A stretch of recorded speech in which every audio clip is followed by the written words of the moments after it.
Hi guys, देखिए मेरा बेटी खाना बनाई है, पुलाव न्यूट्री डाल के। यही खाना रात के चलेगा। देखिए ये पुलाव है, दही है।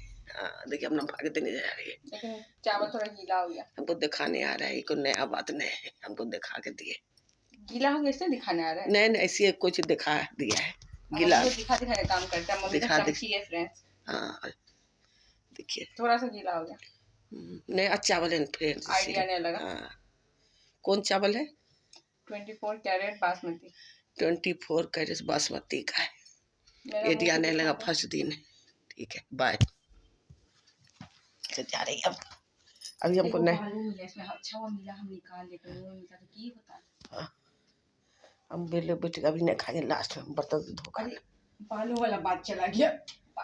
मम्मी फ्रेंड्स एकदम घर का पोल खोल देती है मम्मी पूरा। 1 मिलियन टोटल व्यू है ना, इसे मम्मी थोड़ा ऐड हमें रहती है।